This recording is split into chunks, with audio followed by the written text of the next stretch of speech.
সুধী দর্শক মণ্ডলী নমস্কার। হৃদয়ে শান্তি হরিকে ধারণ করে আমি শ্রীকান্ত বিশ্বাস মতুয়া মাল্টিমিডিয়া ইউটিউব চ্যানেলের পক্ষ থেকে সবাইকে জানাই সাদর সম্ভাষণ। বন্ধু, আজ আমি সাম্প্রতিক এমন একটি বিষয় নিয়ে আলোচনা করব যেটি নিয়ে ইতোমধ্যে তর্ক বিতর্ক শুরু হয়ে গিয়েছে। হরদীপ সিং। হ্যাঁ, হরদীপ সিং নির্যার হত্যা মামলাকে ঘিরে জটিল হচ্ছে ভারত ও কানাডার সম্পর্ক। ভিসা নিষেধাজ্ঞা, কূটনীতি ফেরত আনাসহ সব দিক দিয়েই কানাডাকে চাপে রাখার চেষ্টা করছে ভারত। তবে কানাডার দাবি, পর্যাপ্ত তথ্য প্রমাণ নিয়েই তারা ভারতের বিরুদ্ধে অভিযোগ এনেছে। অবশ্য হত্যাকাণ্ডে ভারত কিভাবে জড়িত তা এখনও স্পষ্ট হয়নি। হরদীপ সিং নির্যার ভারতে খালিস্তান প্রতিষ্ঠার পক্ষে কাজ করছেন এমন অভিযোগ তুলে 2020 সালে তাকে সন্ত্রাসবাদী আখ্যা দেয় ভারত। খালিস্তান আন্দোলনের মূল দাবি, শিখদের জন্য স্বাধীন আবাসভূমি প্রতিষ্ঠা করতে হবে।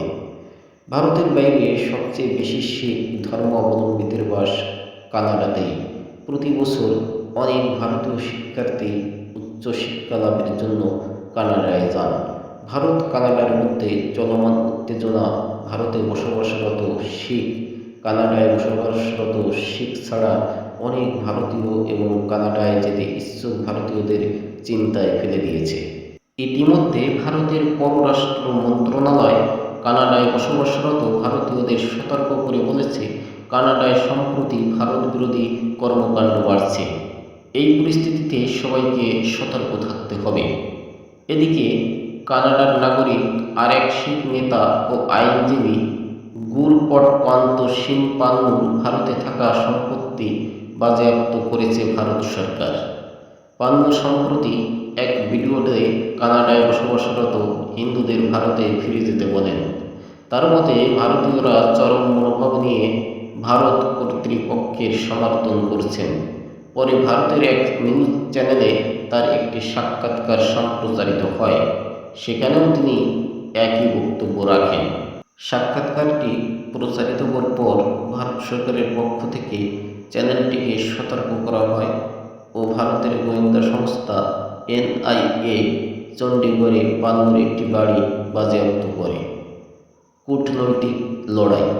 বর্তমানে নিউ ইয়র্কে অনুষ্ঠিত হচ্ছে জাতিসংঘের সাধারণ সম্মেলন। মঙ্গলবার সেখানে বক্তব্য রাখার কথা দুই দেশের প্রতিনিধিদের। সেখানেও উত্থাপিত হতে পারে বিষয়টি। কানাডার প্রধানমন্ত্রী জাস্টিন ট্রুডোর ভারতের বিরুদ্ধে অভিযোগের সপক্ষে আন্তর্জাতিক মহলে এখনও সেভাবে সাড়া মেলেনি।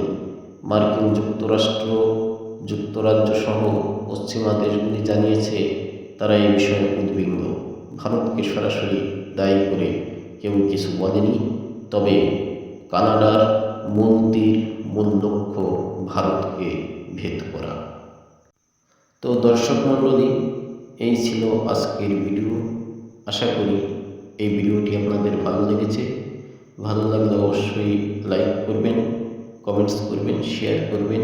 আর যারা এখনও আমার চ্যানেলটি সাবস্ক্রাইব করেননি তাদের কাছে করজোড়ে অনুরোধ করছি, প্লিজ সাবস্ক্রাইব করুন। সবার সুমঙ্গল, সুস্বাস্থ্য কামনা করে আজকের মতো বিদায় নিচ্ছি। আমি আপনাদের সবার প্রিয়, সবার বন্ধু শ্রীকান্ত বিশ্বাস। সবার মঙ্গল হোক, মঙ্গল হোক, মঙ্গল হোক। জয় মা, জয় মা, জয় মা। জয় হরি বল, জয় হরি বল, জয় হরি বল।